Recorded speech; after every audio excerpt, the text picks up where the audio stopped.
মহাত্মা গান্ধীর প্রয়াণ দিবস উপলক্ষে প্রার্থনা সভা।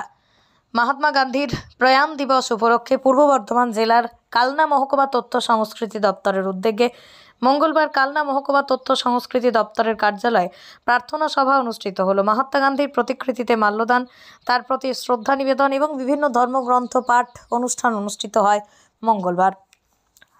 মহতী কার্যক্রমে উপস্থিত ছিলেন মহকুমা তথা তথ্য সংস্কৃতি আধিকারিক অসিত ঘোষাল, কালনা মহকুমার deputy magistrate Manoj Kumar, councillor Samjita Haldar, councillor Mousumi Roy Karfa, শিক্ষারত্নপ্রাপ্ত শিক্ষক তাপস কুমার কারফা সহ বিশিষ্টজনেরা। অনুষ্ঠান এখানে অনুষ্ঠিত হলো এবং কি হলো আর কি মূলত আজকে 30শে জানুয়ারি জাতির জনক মহাত্মা গান্ধীর মহাপ্রাণ জন্ম তিরোধান দিবস। আজকে সেই উপলক্ষে আজকে সর্বধর্ম প্রার্থনা সভার একটা আয়োজন করা হয়েছিল। তাতে আমাদের মধ্যে এসেছিলেন মহকুমা অফিস থেকে এসেছিলেন ডেপুটি ম্যাজিস্ট্রেট মনোজ কুমার, এসেছিলেন আপনার উপস্থিত ছিলেন এআই স্যার জওয়াহরলাল প্রামাণিক মহাশয়, উপস্থিত ছিলেন মৌসুমী কারফা, সমরজিৎ হালদার, কাউন্সিলর।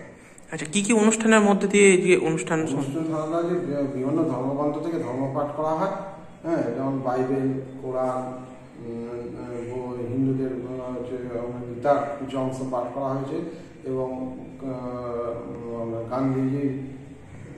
গান্ধীজির প্রিয় গান রামধন এবং ভজনের মধ্য দিয়ে শেষ করা হয়েছে অনুষ্ঠান।